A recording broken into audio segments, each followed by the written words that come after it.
Guys हिजो आज TikTok खोल्ने बित्तिकै हैन धेरैजनाले चाहिँ भिडियो बनाएको देखिरहेको थियो। त्यो अब जापानमा अहिले गाह्रो छ हैन, अब स्टुडेन्ट भिजामा अब नआउँदा ठिकै हुन्छ गरेर आउनु होला। नियोङ्गोलाई पनि अलिक प्रायोरिटी दिनु होला, राम्रोसँग पढेर आउनु। अनि बिर्सिनै नहुने कुरा चाहिँ हैन, अब उनीहरूलाई भन्छु हैन, अब यहाँनिर चाहिँ अब जापान आउने प्राय जस्तोहरूले चाहिँ लाइसेन्स बोकेर आउनु है गाइजहरू। बाइकको हुन्छ कि अब यस्तो जिपको हुन्छ कि कारको हुन्छ कि जेको भयो भने लाइसेन्स चाहिँ लिएर आउनु गाइज। यहाँ ल्याएर चेन्ज गर्न सकिन्छ सस्तोमा हैन, पैसा पनि धेरै पर्दैन, टाइम पनि धेरै जाँदैन हैन। हेलो एन्ड नमस्ते सबैजनालाई, सबैजना आरामै हुनुहुन्छ होला। म पनि आरामै छु। म चाहिँ सञ्जीव योन्जन क्योतोबाट। सबैजनालाई मेरो युट्युब च्यानलमा स्वागत छ। आज चाहिँ म ओसाका जान लागेको छु। ओसाका जाँदाखेरि अब बाटोमा के हुन्छ सबै तपाईहरुलाई देखाउने छु। Stay tune guys. म चाहिँ अब यहाँबाट हिँडेको ओसाका है, अब कस्तो हुन्छ म सब भिडियोमा देखाउने छु तपाईहरुलाई। तर अब मेरोमा चाहिँ अब तेल पनि आधी उति रहेछ। अब पेट्रोल पम्प जहाँ भेट्छ अब त्यहीँ लगाउँछु म चाहिँ है। हल्का जाम रहेछ गाइज। यहाँ फेरि ट्रेनको लिक रहेछ क्या, यहाँ फुमिकिरी रहेछ यहाँ ट्रेनको, त्यही भएर यहाँ अलि जाम हुन्छ क्या, ट्रेनहरू आउने जाने गरिरहेको हुन्छ। बल्ल यार बल्ल छिर्यो गाइज। यत्रो जाम छ गाइज, हेर्नु न वहाँसम्म रहेछ जाम पनि। यहाँसम्म छ, बाटो पनि सानो छ यहाँ हामी बस्ने ठाउँतिर, त्यही भएर पनि जाम भएको भयो गर्छ क्या।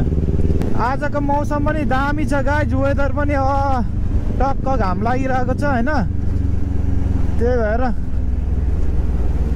जोस राइड पनि दामी होला जस्तो छ आज ओसाकासम्मको राइड।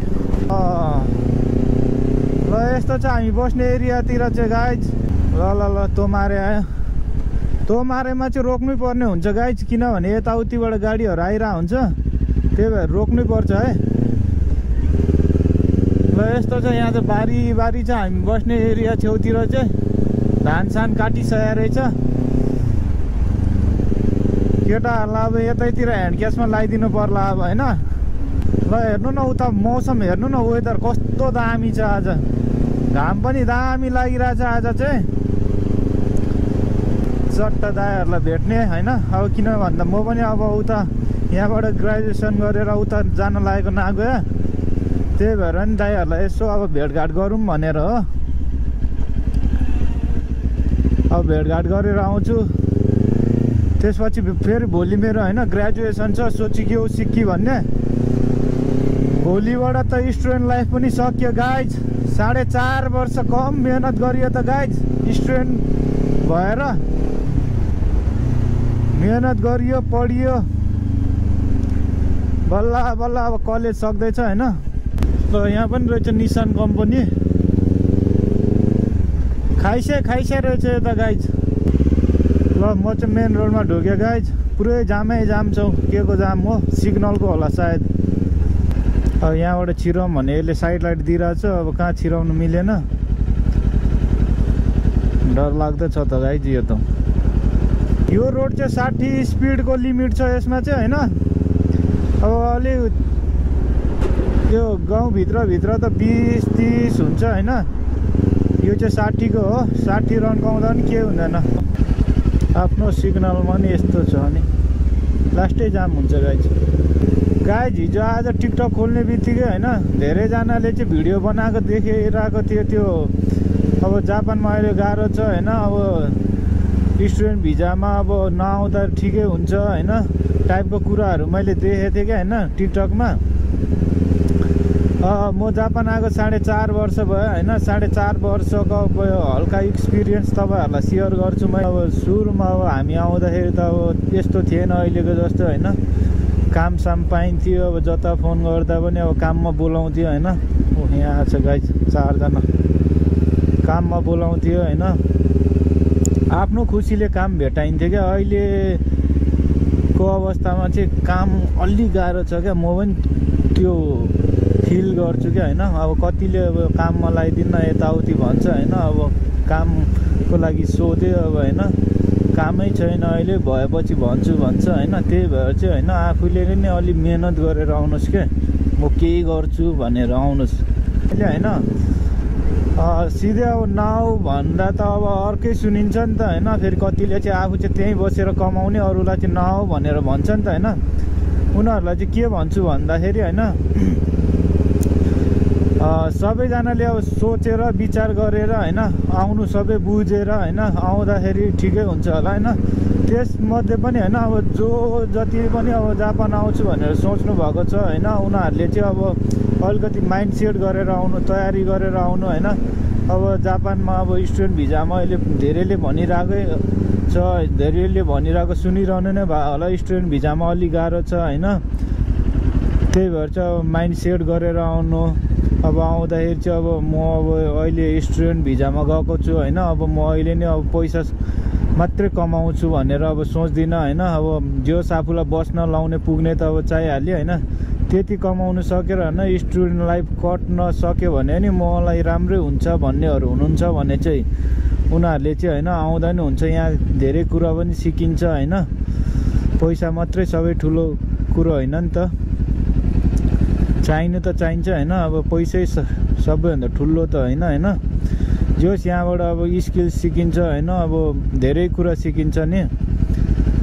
अनि जो पनि अब नेपालबाट अब होइन म त जाने बित्तिकै अब म घरै ठोकिदिन्छु होइन, म अब काठमाडौँमा जग्गा लिइदिन्छु अब भनेर सोच्नुहुन्छ भने चाहिँ होइन तपाईँहरूको लागि चाहिँ अलिकति गाह्रो हुनसक्छ। किनभने अब तपाईँहरूले सोचेको जस्तो अब एक्सपेक्टेसन मिट भएन भने अब तपाईँहरूलाई हुन्छ नि गाह्रो हुन्छ होइन। अब जापानै आउने भनिसकेपछि अब होइन भाषा त अब यहाँ त मोस्ट इम्पोर्टेन्ट नै हो होइन। भाषा त महत्त्वपूर्ण नै हो। त्यही भएर तपाईँहरूले पनि भाषालाई चाहिँ अलिक प्रायोरिटी दिएर होइन, प्रायोरिटी दिएर मजाले पढेर आउनुहोस्, ताकि होइन कसैले पनि यहाँ तपाईँले चाहिँ यहाँ कसैलाई पनि त्यो गुहार गर्नु नपरोस् होइन। आफूलाई केही काम पर्दा यताउति हुँदाखेरि पनि कसैलाई भन्नु नपरोस् क्या।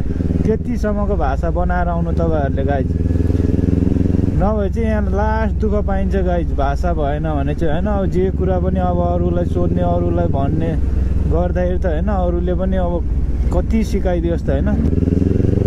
यहाँ काम अब त्यस्तै छ होइन। कामको लागि अब कति उयो गर्नुपर्छ होइन। झन् अब तपाईँसँग भाषै छैन होइन, अब केही छैन भने त अब यहाँ काममा लाउनलाई पनि होइन मान्छेहरूले फाइदा लिन खोज्छ क्या।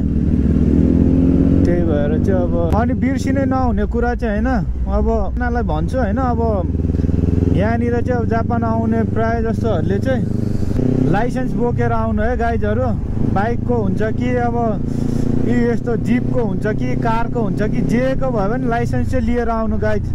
यहाँ ल्याएर चेन्ज गर्न सकिन्छ सस्तोमा होइन। पैसा पनि धेरै पर्दैन, टाइम पनि धेरै जाँदैन होइन। त्यही भएर चाहिँ सकेसम्म उयो लाइसेन्स चाहिँ लिएर आउनु सबैजनालाई। यो चाहिँ मेरो होइन रिकमेन्ड नै हो सबैजनालाई। ल्याउन सक्नुभयो भने धेरै राम्रो हुन्छ। यहाँ कसैले गाडीको लाइसेन्स, बाइकको लाइसेन्स निकाल्यो भने आफूलाई निकाल्न मन लागिहाल्छ। जसो तसो पछि अब निकाल्न परि नै हाल्छ होइन। त्यही भएर नेपालबाटै ल्याउनु भयो भने चाहिँ तपाईँहरूलाई धेरै सस्तो पर्छ, टाइम पनि बच्छ। मैले पनि जापानै आइसकेर अब गाडी र बाइकको लाइसेन्स निकालेको। जोस् 45 मान जति पुग्यो होला लाइसेन्स निकाल्दाखेरि गाइज। त्यही भएर तपाईँहरूले चाहिँ नेपालबाटै ल्याउनु होला।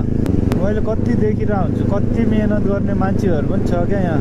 मेरो साथीभाइहरू पनि कति मेहनत गर्छ होइन। जोस् जे परिआयो पनि गर्ने चाहिँ हुनुपर्छ है गाइज। बाहिर आइसकेपछि यो गर्छु त्यो गर्छु भनेर मात्रै हुँदैन होइन। जोस् आफूले पनि केही गर्नुपर्छ भन्ने चाहिँ मलाई लाग्छ होइन। तर आफूले त अहिलेसम्म केही गर्नै सकेको छैन है। यहाँ चाहिँ यसरी गाडीहरू लोड गर्छ गाइज। यसो होइन रमाइलो पनि गर्नु पऱ्यो होइन। आफ्नो काम के छ त्यो पनि हेर्नु पऱ्यो होइन।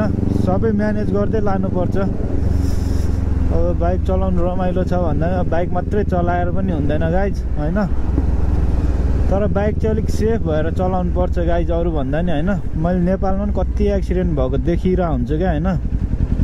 हिजो अस्ति पनि कहिले नेपालमा तोखा हो कि कहाँ पनि डह्रो एक्सिडेन्ट भएर रहेछ होइन। जस सुन्दै नराम्रो लाग्ने क्या, जो भए पनि होइन। चिनेकै नभए नि कस्तो नराम्रो लाग्छ नि त होइन, त्यस्तो एक्सिडेन्ट भएको देख्दा होइन। त्यही भएर सबैले यसो होइन राम्रोसँग चलाइदियो भने त होइन, अब अरू पनि बच्थ्यो, आफू पनि बचिन्थ्यो होइन। ऊ त यो आरामले हिँडिन्छ, राइडर बन्नु पनि छैन, कसैलाई जित्नु पनि छैन, कसैसँग हार्नु पनि छैन, आफ्नो लाइफ मजाले अगाडि बढाइन्छ। अघि त उता घाम लागेको थियो गाइज, यता त चिसो रहेछ हौ। अघि त क्योटोमा थियो म, अहिले चाहिँ ओसाकामा आइपुग्यो, त्यही भएर अलिक चिसो रहेछ यहाँ चाहिँ। एम्बुलेन्सको लागि यहाँ यसरी इमर्जेन्सी गाडीहरूलाई यहाँ यसरी उयो साइड दिइन्छ गाइज। आफ्नै सिग्नल भयो भने जो साइड दिएर होइन पठाइन्छ क्या, जोस् त्यो चाहिँ दामी लाग्छ क्या। यहाँ चाहिँ जामै भए पनि क्या त्यो साइड मिलाएर हुन्छ कि कसरी हुन्छ होइन, जोस् पठाइहाल्छ क्या इमर्जेन्सी गाडीहरूलाई। आज त मैले पुलिसहरू पनि देखेको छैन यार। हिजो अस्तितिर त बा पुलिसको गाडी देखेको थिएँ क्या, आज चाहिँ रहेनछ। 60को स्पिडमा 80-85 दिएछ। मामाहरूले देख्यो भने डह्रो हान्छ, फाइन। अझ लाइसेन्सको पोइन्ट पनि घटाउने हुन्छ। अनि नागोया बस्ने गाइजहरूलाई रिक्वेस्ट ना मेरो, अब म नागोया हिकोसी गरेर आउँदैछु होइन। बाइक राइडर्सहरूले चाहिँ अब होइन यसो एड गर्नु पऱ्यो, यसो फ्रेन्ड बन्नु पऱ्यो होइन। यसो कहिलेकाहीँ राइड हान्नुहुन्छ टाइम मिलेको बेला होइन। म पनि अब नागोयामा नयाँ हुन्छु होइन, त्यही भएर सबैजनाले फ्रेन्ड बनौँ होइन। यसो एकअर्काले हेल्प गरौँ एकअर्कालाई।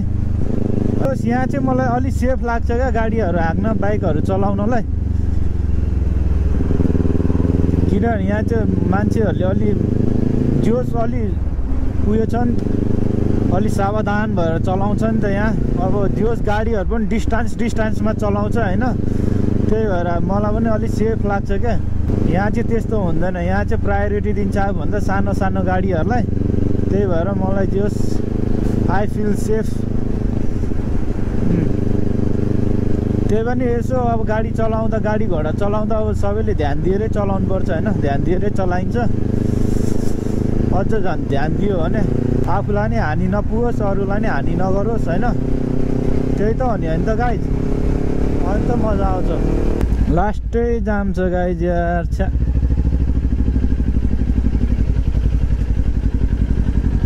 यत्रो ढड्याक बसेछ यहाँ, जाने कुरै भएन। म युट्युबमा नयाँ छु होइन, यसो हौसला बढाउनको लागि अब यसो लाइक कमेन्ट सेयर सब्सक्राइब गरिदिनु सबैजनाले होइन। मलाई पनि त्यसले अलि ऊर्जा मिल्छ, झन् राम्रो भिडियोहरू बनाउनलाई मलाई पनि यसो जाँगर जोस चल्छ होइन। त्यही भएर यसो हेल्प देखाइदिनु होइन, हेल्प गरिदिनु सबैजनाले। रिक्वेस्ट सबैजनालाई ओनेगाइसिमास।